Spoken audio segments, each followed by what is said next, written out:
Hi, I'm Vance, and welcome to Repair and Replace.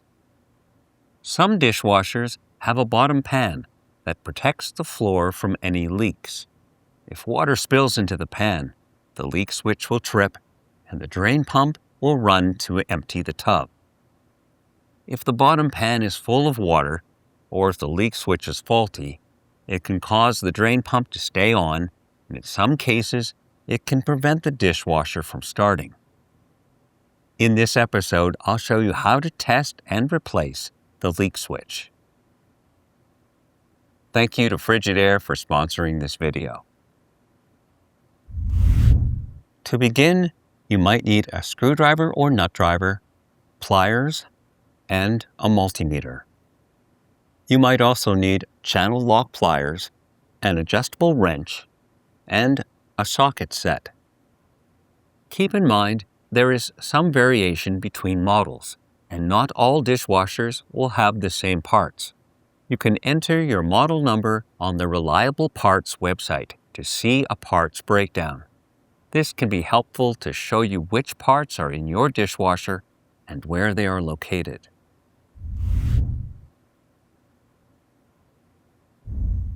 First, shut off the breaker to disconnect the power.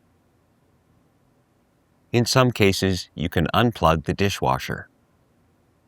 Now shut off the water supply valve. This should be located under the sink.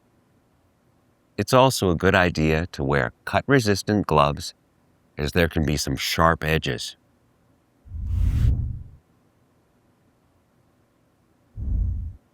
To access the components, you'll have to remove the dishwasher from the cabinet. These steps may vary depending on your model. Loosen the clamp to remove the drain hose from the sink. If there's a spring clamp, then you'll need to use pliers. Now feed the hose through the cabinet. Unscrew and remove the lower access panel. Next, unscrew the water supply line from the inlet valve. In some models, the valve is located in the back and is only accessible once you remove the dishwasher. Unscrew the cover to the junction box. Next, remove the wire nuts. Now unscrew and remove the ground wire. Unscrew the strain relief. Now remove the wires. Open the dishwasher door and remove the mounting bracket screws. You might need to adjust the leveling legs to lower the dishwasher. Now carefully slide the dishwasher out. To avoid scratching the floor, you can put a flat piece of cardboard or a drop cloth under the legs. Now tilt the dishwasher onto its back.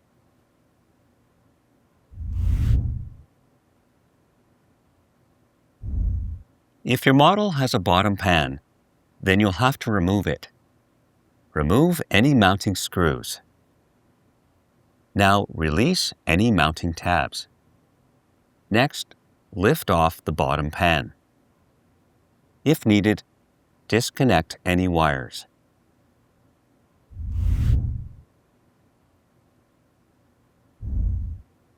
First, remove the wire harness.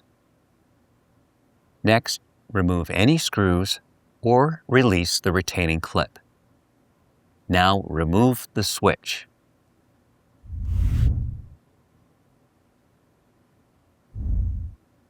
Set the multimeter to the ohms or resistance setting.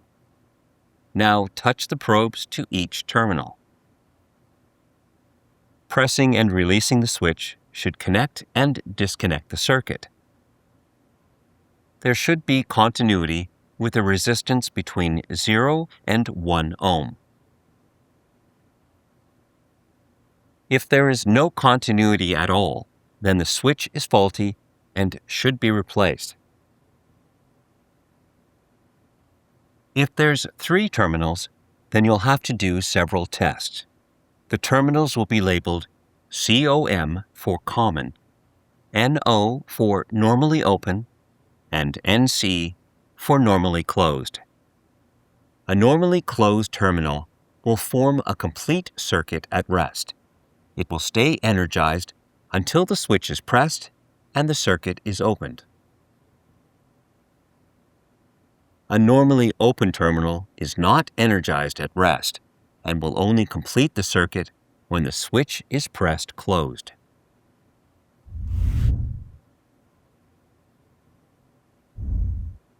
Align the new switch into place.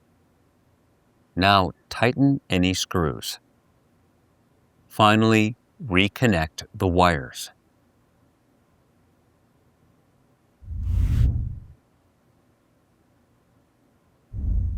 Align the bottom pan into the mount. Press in to lock the mounting tabs. Now tighten the mounting screws.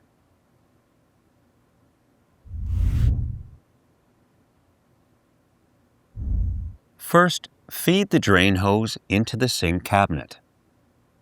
Gently slide the dishwasher into place. If necessary, adjust the leveling legs. Tighten the screws to secure the dishwasher to the countertop. Now connect the drain hose and tighten the clamp.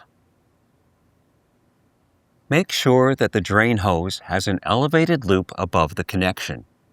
This will prevent water from flowing back into the dishwasher.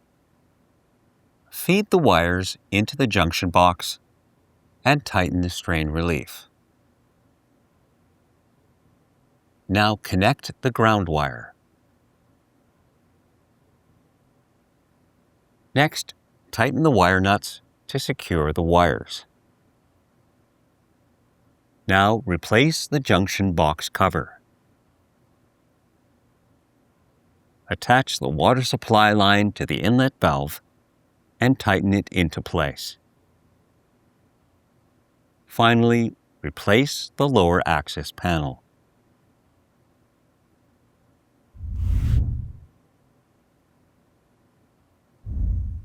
Turn on the water supply. Next, reconnect the power. Now it's best to test the dishwasher to see if it's working properly. You can start a cycle even without any dishes or detergent. If this works, then cancel the cycle and run a full load of dishes. If you found this episode helpful, then subscribe to our channel. And when you need a replacement part, you can get it online or in one of our reliable parts locations. Thanks for watching.